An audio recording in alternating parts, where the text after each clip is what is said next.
Anak-anak, coba deh kamu perhatikan lingkungan yang ada di sekitar ibu. Nah, dari lingkungan tersebut kita bisa menemukan manusia, sepeda, tempat sampah, lampu taman, kupu-kupu, capung, burung, bahkan anjing, katak, dan lain sebagainya. Nah, dari hasil temuan kita tadi, bisakah anak-anak sekalian mengelompokkan hal-hal tersebut?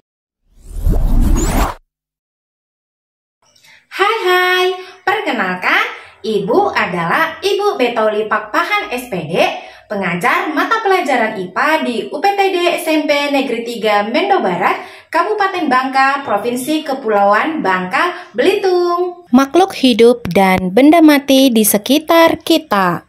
Tujuan pembelajaran hari ini diharapkan peserta didik dapat mengidentifikasi ciri-ciri makhluk hidup dan benda mati di sekitarnya melalui pengamatan dengan sasaran peserta didik kelas 7 Sekolah Menengah Pertama fase D. Di awal video tadi, kita telah menemukan berbagai hal.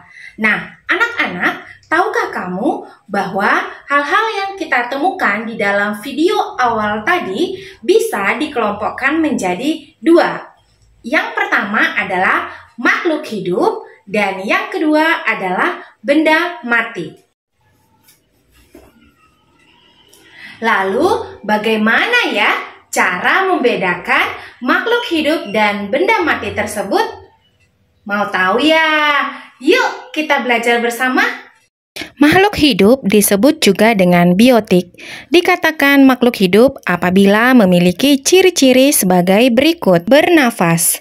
Bernapas adalah proses menghirup udara dari lingkungan dan makhluk hidup memerlukan udara untuk hidup. Bergerak. Setiap makhluk hidup dapat bergerak sehingga bisa berpindah tempat. Tumbuh.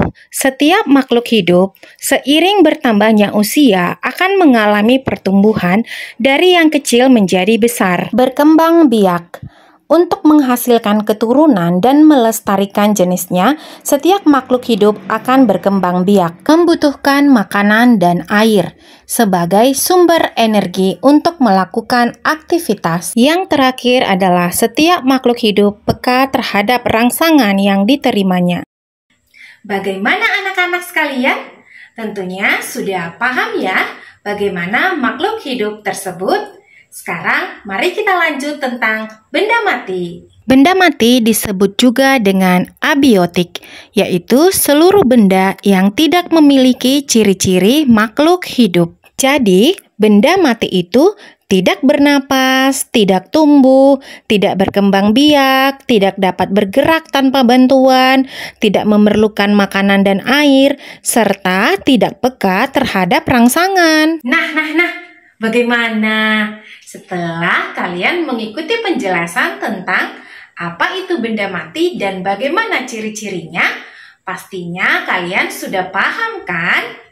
Saatnya memilih. Nah, di awal video tadi kita diajukan pertanyaan bukan? Tentang hal-hal yang kita temukan di dalam lingkungan sekitar tersebut, apakah termasuk makhluk hidup atau benda mati? Nah, masih ingat tidak hal-hal tersebut?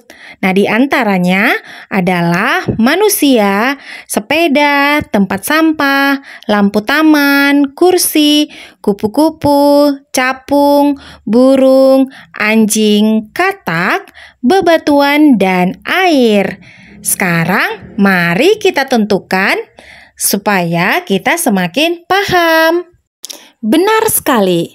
Adapun komponen yang termasuk ke dalam makhluk hidup di antaranya manusia, burung, kupu-kupu, capung, anjing, dan katak.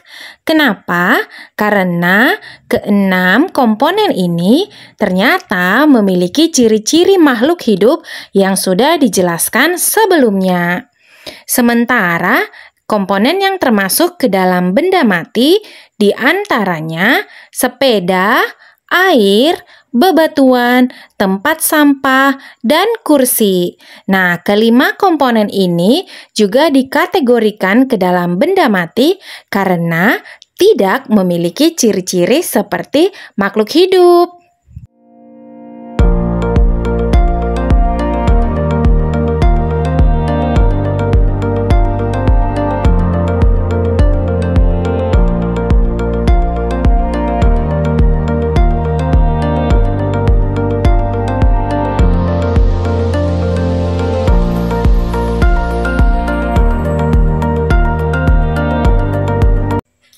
Demikianlah penjelasan terkait materi makhluk hidup dan benda mati. Semoga anak-anak sekalian bisa dengan mudah memahaminya dan bisa mengelompokkan komponen di dalam lingkungan sekitarnya ke dalam makhluk hidup dan benda mati. Semangat pagi dan salam sehat!